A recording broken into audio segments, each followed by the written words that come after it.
My name is Magda Bader, and I'm a survivor of the Holocaust.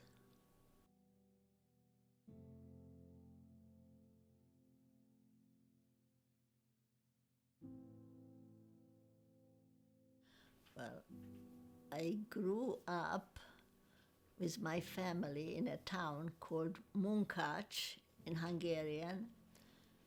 In Czech it was Mukachevo, and now it's Ukraine and it's Mukacheve. It was a small town, 30,000 population. Half of them were more or less Jewish, of Jewish background.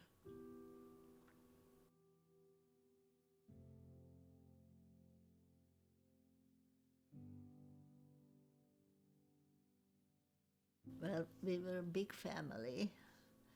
I was the youngest of 10 siblings, the same mother, same father. And I went to elementary school while we were Czechs, and I went to a Zionist elementary school from first grade through fourth grade.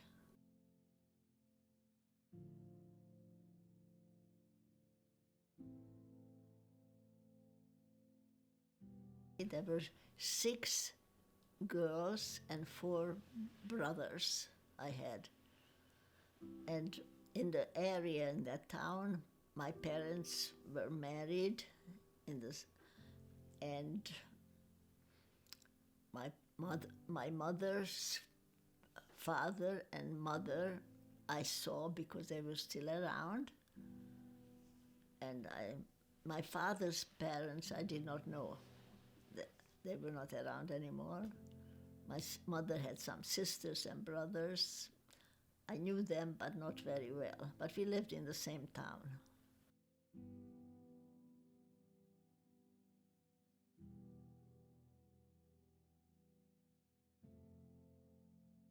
Well, when I was a little girl, I remember not everything, but I remember that when I was a little girl, I used to go skating, that a football field was flooded and that became the ice skating rink.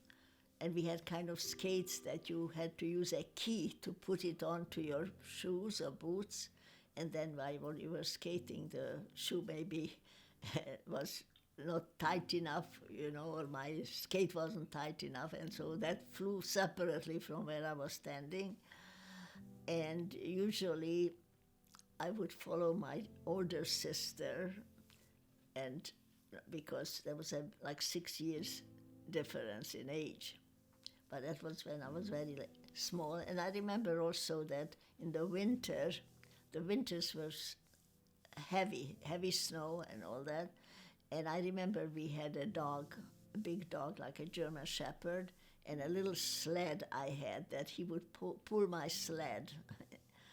Those were fond memories.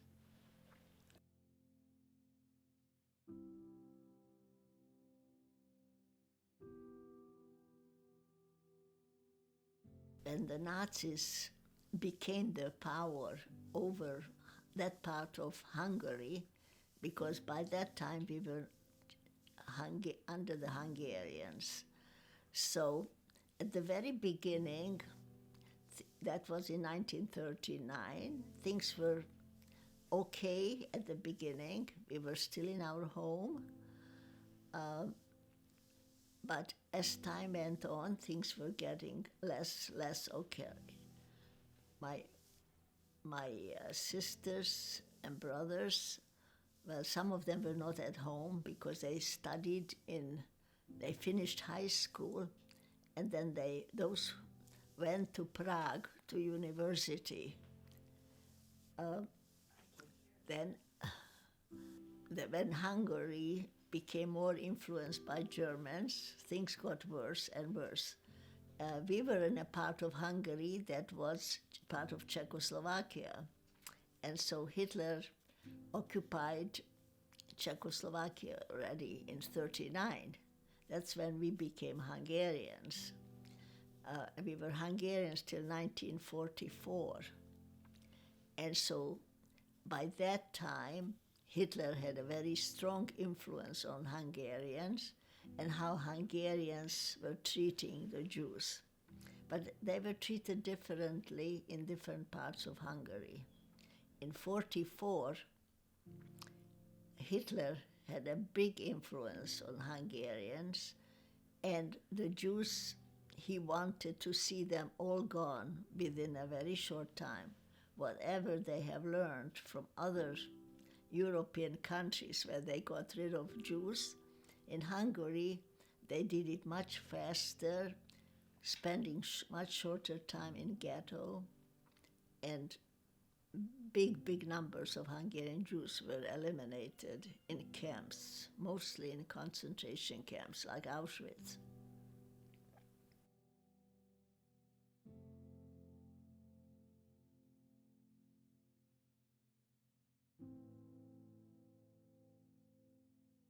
I remember very well because first I could go to elementary school when we were under the Czechs in the Hebrew elementary school. But then when we became Hungarians, I had to go to a Jewish girls' middle school.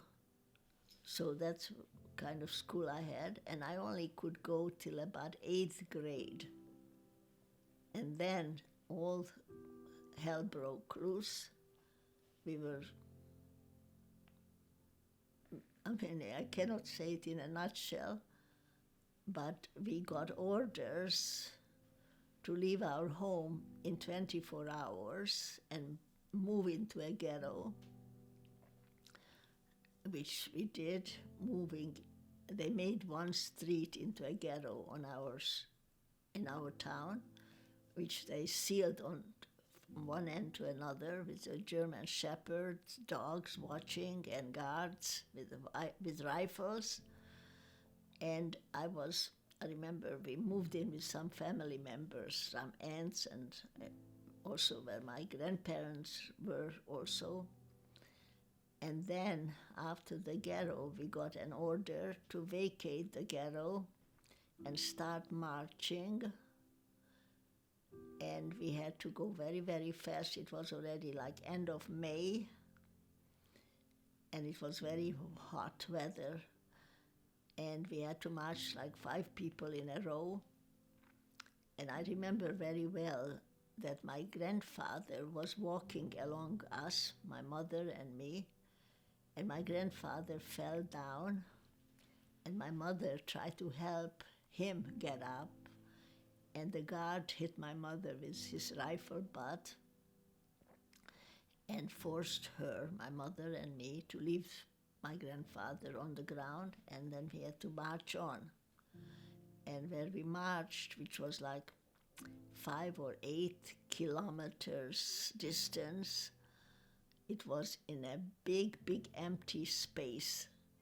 We did not know for how long we will be in that empty space, where we're going to be taken afterwards, and we could only carry with us whatever little thing we could hold on to.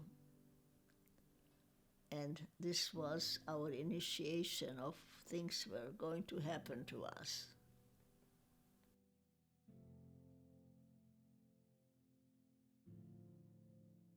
I was just turned 14. You can imagine when you see your grandfather on the ground and you have to march on and not knowing where you're going to be or where are the other family members. It's not erased out of your head even today.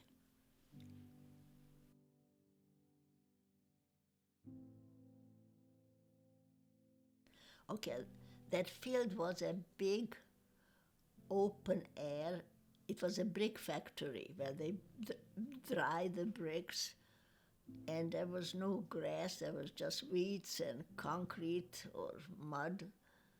And what people who were just like we, the older people, could see that there were railroad tracks on the grounds. So the older people could figure that maybe they have intention. When I say they, the Hungarian cohorts of the Germans, because they were collaborating fully, actively, because Hitler and his people could not do all the work. There were local people who were very much collaborating. And in this big open area, this brick factory, there were lookout towers where the guards would just randomly shoot so that people should not think of that they can escape. And there was, I don't remember what we were eating there, or I know we were sleeping outside in this open area, and we did not know where we're going to be taken from there. But as I said, people could see there were railroad tracks, and soon enough, in a few days, we saw cattle cars arriving on these tracks, and so we had to load on the cattle trucks, we were told, 100 persons in each cattle car. When I say 100 people, they were young children or older grandparents or parents.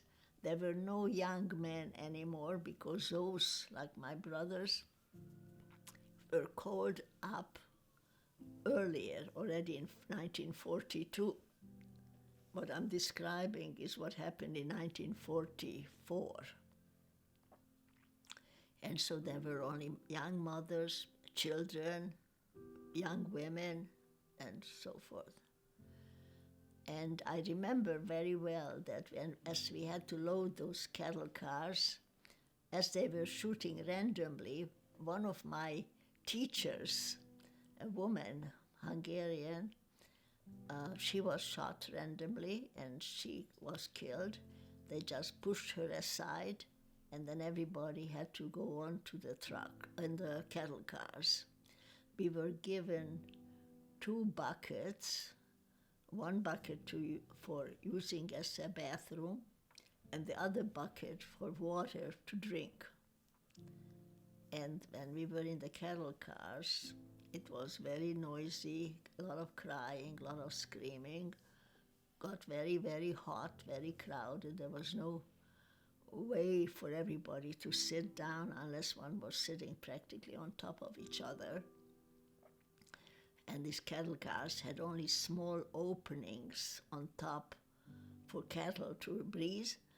On these cattle cars here in these cattle wagons, over this small opening, they had barbed wire so that people shouldn't even imagine that they can crawl out of those openings. And so we were locked up, and then the cattle car started to move, and the older people knew that we were going towards the east, towards Poland. We did not know anything then that Auschwitz existed or death camps or existed. We were hoping that the family who was there, and the family consisted of my 4 sisters and I, and one of my sisters, my oldest sister, had a little girl, like a 3-year-old little girl, and my parents. I'm not even mentioning my grandparents or my other relatives. And that's how our journey started and ended up a few days later in Auschwitz.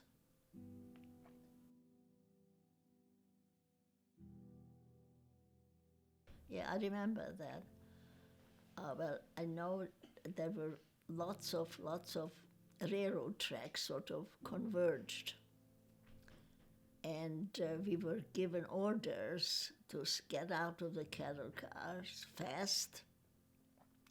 It was very hot day, and we were told that we will see each other in sort of a kind of a voice that you try to believe that they were meaning what they said. And because it was so dark in the cattle cars, we were blinded when they opened the cattle cars and being told, move fast, and the order was to parents with children in one direction, women, young women in a second direction, and men, and the men were mostly fathers, grandfathers, in a third direction. And they repeated that we will see each other. I was holding on to one of my sisters and my mother's hand, and I was going to go with my mother because even though I just turned 14, but I looked like 10 or 12, and I was very attached to my mother. And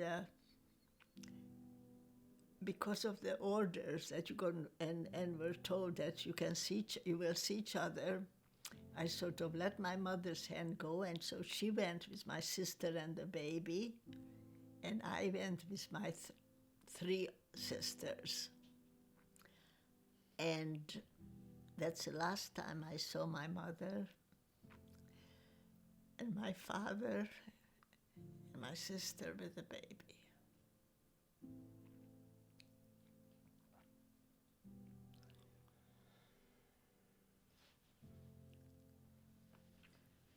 Magda, how long were you in Auschwitz? Well, in Auschwitz we were for a few months. I don't remember what month we were selected to go to another place, which we really did not know where we're going to go and why or when, but they put us aside to another part of the camp, and they put us that other side of the camp. This was Auschwitz, part of Auschwitz, which was called Birkenau. That's where the Hungarian Jews ended up. And they took us out of the cattle cars, and then they put us back in the cattle cars, and that went on for a few days. And then finally, they put us in the cattle car and locked us up, and we were heading someplace. It was my three sisters and I with a lot of other people. We did not know anything about our mother, our father, my sister with a baby. After we were separated, when we arrived, after that we never saw them or heard anything about them. Magda, what did you do in Auschwitz? Did they make you? Well, when we got there were certain processes that they put us through. Wherever one looked, one could only see barracks that were made out of wood, and they were like lined up for rows and rows and rows, separated by barbed wire fences, high fences, which were electrified. And we could see people lined up behind those fences and yelling to us some things. They would say, throw to us whatever you have because you won't need it anymore. But we did not know why they say that. They looked very bad condition, those people in rags. And we didn't have much with us. Whatever we brought with us from the home, number one, and then the second in the ghetto, we didn't have much. Maybe there was some of the little jewelry we had, maybe some rings or watches or necklaces, because my parents thought maybe we can use it for buying food or something. Anyhow, whatever we had, the first barrack that we were made to go to, we had to throw out whatever we had on us, with us, in a big heap, whether it was jewelry or a coat or a book or a Bible or whatever it was. Then the second barrack, which looked the same exactly, we had to disrobe whatever we were wearing. We had to just throw it into a big pile.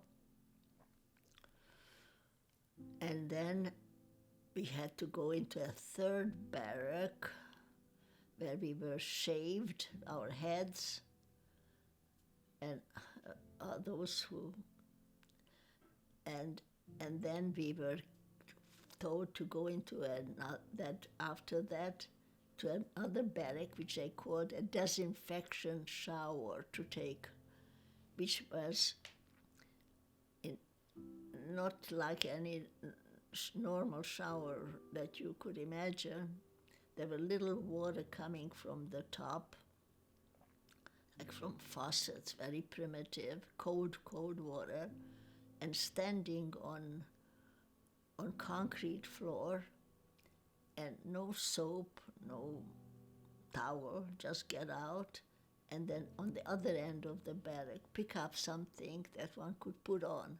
It could be a man's shirt or another woman's clothes or anything else. And that was our new outfit. Then the last barrack was going to be our now residence. I remember the number of that barrack. It was number 24 in the C lager. Lager meant camp. I remember that very well. And they put 1,000 women into this one barrack. And I'm sure you have seen pictures of these barracks, what they looked like. But 1,000 women were a lot of women. They were like shelves, wooden flats, that 3 layers, and on 10 on each layer we had to lie down. That was our sleeping facility and only place you could be. And no blanket, no sheets, no mattress, nothing. And that was our now new residence. And each of these barracks had a chief, usually a person who was in the camp from earlier times, who was sort of trained to be very hard and tough and mean. And it was usually a person who was in the camp earlier times already. And that's where we were. We had to line up early in the morning, like 4 o'clock in the morning, along one side of the barrack and wait outside until we were going to be counted or selected. And we never knew what were they selecting for. We did not volunteer for anything. They asked if anybody had medical background. One of my sisters had medical background, but we didn't want to be separated, so she didn't volunteer. Just waited to be counted, and that could go till half a day standing outside. So this was the daily kind of activity.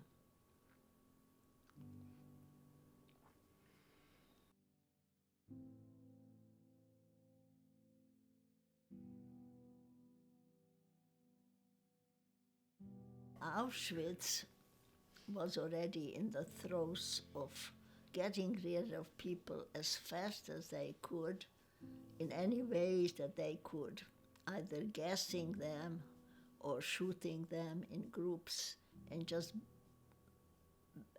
letting the bodies lie around, or they were thrown into pits. But I never knew quite after. We used to have these periodic so-called disinfecting showers. And we did not know whether water will come out or whether gas will come out. So they tried to vacate the camp because the Russians were coming closer and Hitler wasn't doing so well anymore. So within that short time, they wanted to get rid of as many people as they could in Auschwitz. And some people they put again on cattle cars and took them somewhere else. And that's what happened to my 3 sisters and I. they took us to another camp, which was in Germany, which was a satellite camp of Bergen-Belsen. And the second camp's name was Tannenberg, which was sitting sort of on top of a hill, like forests were surrounding the camp.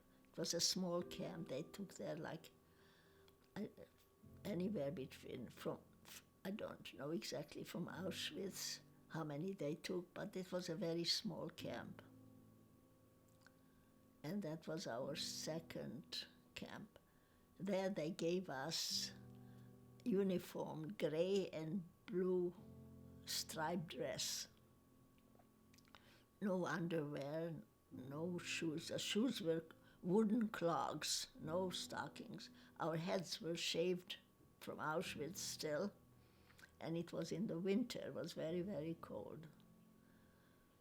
And there I was working. My job was to use an axe and cut stones up for building a road. That road was sort of leading from the barracks where we were staying to the ammunition factory where people were supposed to work. And my job was to cut up these stones with the axe in the cold weather.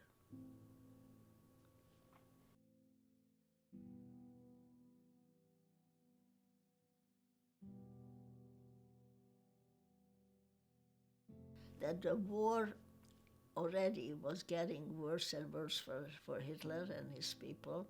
Every night when we were locked up in the barracks and we were locked up, we could hear heavy bombers flying, and we would just hope that somebody, the British or Americans, will come and save us. And the camp was guarded again by different people with different national backgrounds.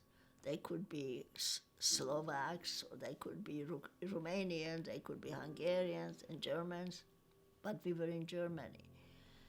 And one night, the guards somehow were scared for their own survival. They locked up the camp, and they escaped themselves. And we did not know it until people like young women who were working in the kitchen to make the food for the SS guards was telling the young women that it's complete chaos going to be because the guards are left and the camp is unattended, and that the local civilians who live surrounding the camp will come probably to take everybody on their trucks away because they don't want to be blamed how we were treated. And that's what happened. So while it was so chaos and crazy, my sister, who worked in the kitchen, she knew about that. She was courageous. She said, let's see if we can escape into the woods. And so a few other people were also taking the chance in our striped dress and the wooden clogs and the shaved head, managed to somehow crawl on our bellies to the nearby woods. And they were like evergreen trees, so they were rather thick, and we could get deep enough that we were not noticed. And that's what happened. The local civilians arrived with their trucks and their German shepherds and their rifles and started to shoot people and try to pull people out of the woods. And they didn't find us and a few others, so they left the camp and they took everybody to Bergen-Belsen. And we were cold and hungry and sick by that time. And we went, and around us we saw fires going, But we went back to try to see if we can go back to camp because it was quiet. And then we met up with some American soldiers. And I remember asking what day it was. I had a little English way back when I went to the elementary school. I asked what day it was, and they said April 15. And 2 days later was my birthday. So that's how I was liberated.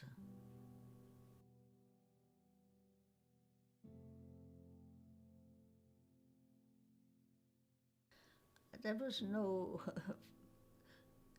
there was not much friendship, you know.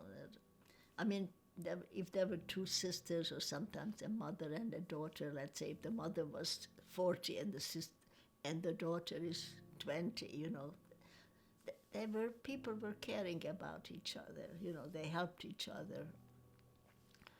But, you know, the work was, I remember we had to walk many, many kilometers from the barrack to the working place. I remember that it used to, on my gray and white, a blue striped dress, was snowing, you know, and I had snow on my dress, and there was no protection between the body and the wet dress, because in the middle of the day, even though it was snowing, the snow melted on you, and so it became like a sheet of all wet. And then later on, the sun went down, and the wetness, it became like ice. So it was like frozen, a sheet of frozen something on you.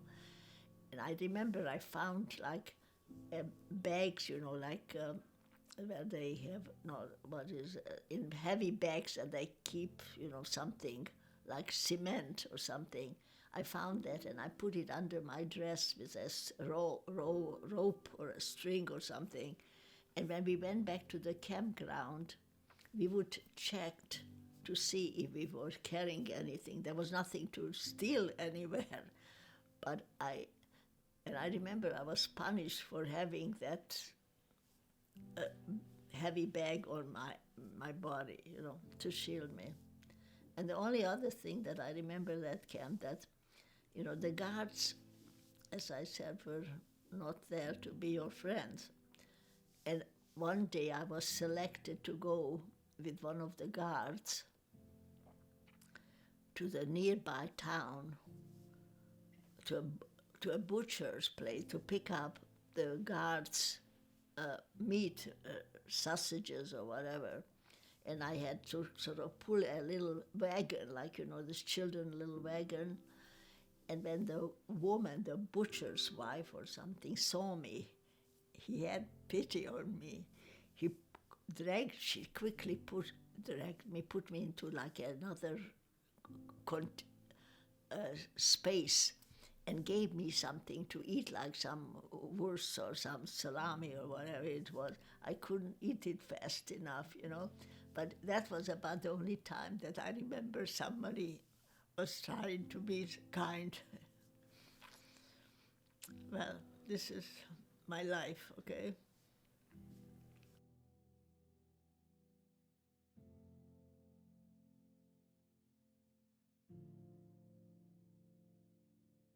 Well, you know, people sort of, I had friends, you know, that I went to school with, like in the middle school. But then, you know, when all these terrible things, we were no longer meeting.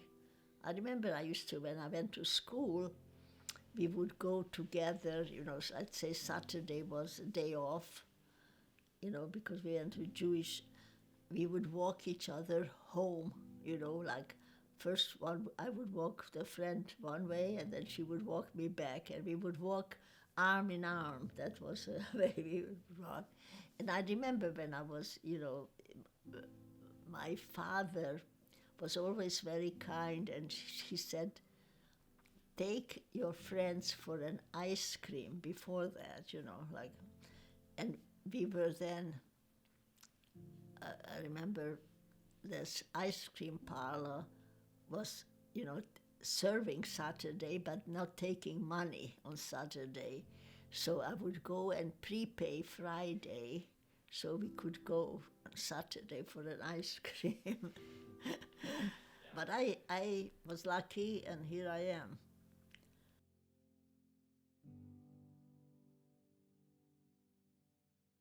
Well, when I see it today, it makes me swastikas and the hatred. That's what hurts me. After close to 80 years, we have to still experience this hatred, and anti-Semitism is very, very depressing to me.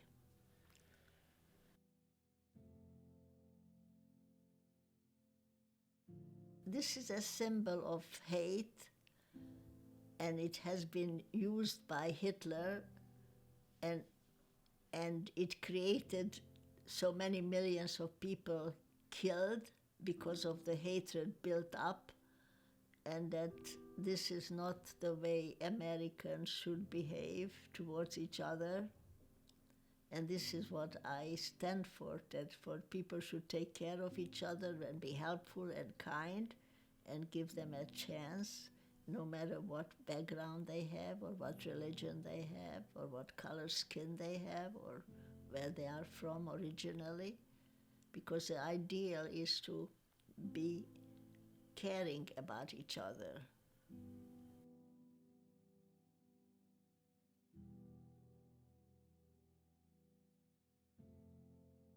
Well, I feel that that's what I try to do, and I try to set an example, and people should realize that everybody has a value, and if we are all believe in God, which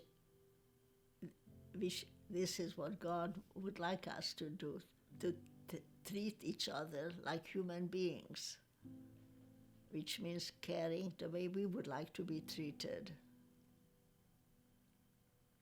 And there is no room for a swastika or any other hateful sign. It's not a joke, it's serious, because they can hurt a lot of people by that.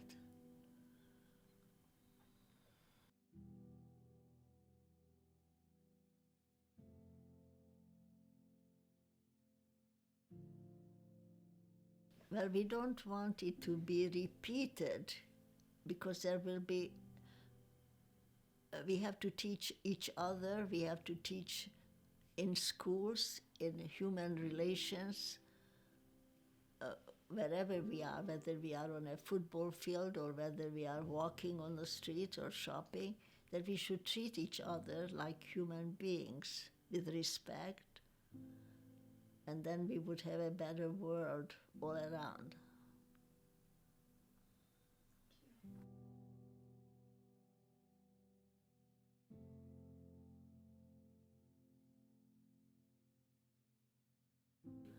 Well, you know, I think we were all hungry. We didn't have any valuable things with us.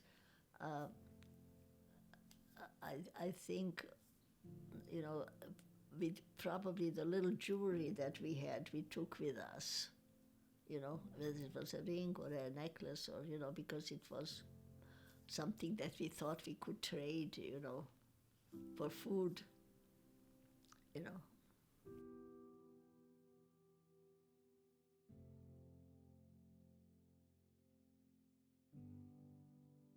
Auschwitz, the food was, you know, like at the beginning when we got there in Birkenau, yeah, because there was at Auschwitz another a different part. Have you? Okay, Auschwitz had another part where, you know, where were brick buildings. Those were not where the Jews were taken. Those were for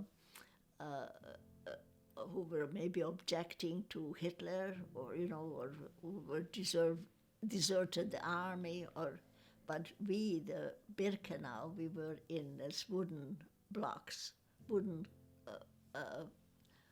barracks. And when they brought us food, they brought it on containers like garbage cans, that not like we see here, beautiful garbage cans outside, you know, the yellow and the blue and the green.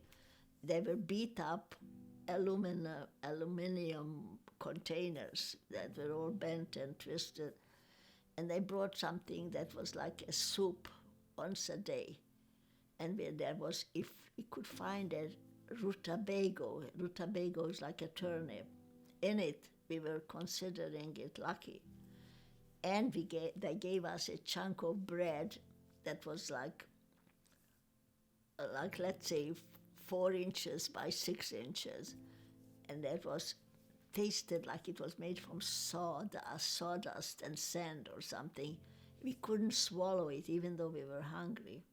So we couldn't eat it at the beginning. So they said, all right, then you don't get it. So they didn't give it to us. By the time they gave it to us, we liked it. We didn't have the dishes that we had. We each had like a beat up aluminum kind of a vessel, whether it was a cup or a plate or a soup. And that was your part of your equipment. You didn't wash it, you didn't clean it, that was your belonging now. And it came like different times of the day. And the rest of the time, as I said, we were either standing outside or waiting to see or lying down with each other, you know, on this wooden shelf, which was like 12 feet by 12 feet. And 3 layers, you have seen pictures on that, right? And we kept each other warm at night because our heads were shaved, no clothes, no blankets, no, you know.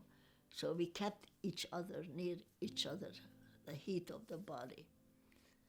I remember once you were not allowed to go out to the bathroom. You know, there was a bathroom was like a latrine, also like another barrack, all, you know, like 10 million holes, no flushing, of course, no paper, nothing. And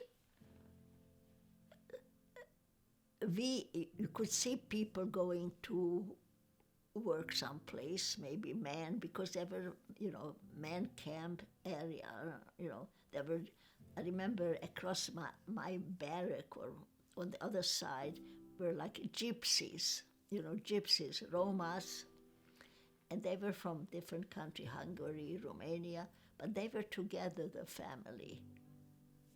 But we didn't have any communication. The only communication, you might see somebody maybe walk, taken somewhere, and if you recognize them, which was very rarely that you did, you could yell over, did you see my sister, let's say, or my mother, no. But that wasn't very much. I mean, it depended when the people went to Auschwitz, you know, what year they went. And from where. You see, the Polish Jews were spending a lot of time in the ghetto, you know, like they were already 2 years, many of them. But you see, by the time the Hungarian Jews, they said like 70% of the Hungarian Jews were killed within less than 6 months. The year when I was there with my daughter and granddaughter in 2014, and one of the Hungarian ministers then was speaking at Auschwitz as during Shoah, and he spoke in Hungarian in front of everybody, but you know, he simultaneously translated, and he said that Auschwitz is a Hungarian Jews' biggest cemetery. Well, it's true. That's where most of them were killed within. You see, the other Jews from different parts of Europe, they got there different times. And there were many other camps too. Most of the death camps were in Auschwitz, in Poland, because most of the Jews were in Poland, But, this is, now the Polish government, is fighting that they don't like to hear that is said about them, And Hitler put those camps in Poland because he knew he had a lot of Jews there to take care of.